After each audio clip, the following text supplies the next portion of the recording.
তুমি যেতে বলো না বিহান সাহেব।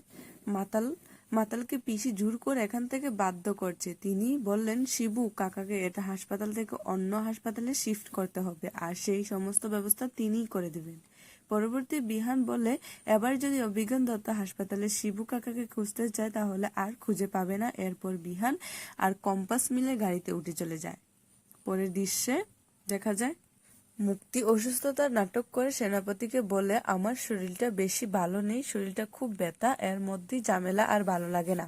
এরপর মুক্তি সেনাপতিকে এক গ্লাস জল এনে দিতে বলে। তখন সেনাপতি মনে মনে বলে, অসুস্থতা নাটক করছে, এসব কি আমি বুঝতে পারছি না।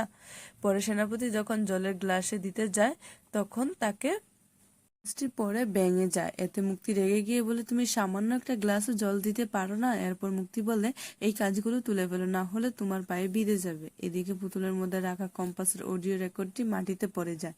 সেনাপতি সেটিকে দেখে নিয়ে মুক্তির পর সেনাপতিকে বলে, জিজ্ঞেস কর মা, তুমি এটা চিনতে পারছো? মুক্তি চিনতে পারে না। অনেকক্ষণ নাড়াচাড়া করে দেখার পর সেনাপতি বলে, এটা একটা অডিও রেকর্ডার, কেউ আমাদের ঘরে লাগিয়ে দিয়েছে যাতে আমাদের সব কথা শুনতে পারে, কিন্তু এটা তো নষ্ট হয়ে গেছে, আর কেউ শুনতে পারবে না এটা দিয়ে। এরপর সেনাপতি আরো বলে, এদিকে মোনালিসা কম্পাসকে স্বপ্ন দেখছে, আর আমাদের ঘরে অডিও রেকর্ডার, এসব কে করেছে সেটা তো বুঝতে পারছি না। তো বন্ধুরা, আজকের ভিডিওটি কেমন লাগলো? যদি ভালো লেগে থাকে তাহলে একটি লাইক দাও, এবং সবার আগে আপডেট পেতে আমার চ্যানেলটিকে সাবস্ক্রাইব করে পাশে থাকো। ধন্যবাদ সবাইকে, দেখা হবে পরবর্তী পর্বে।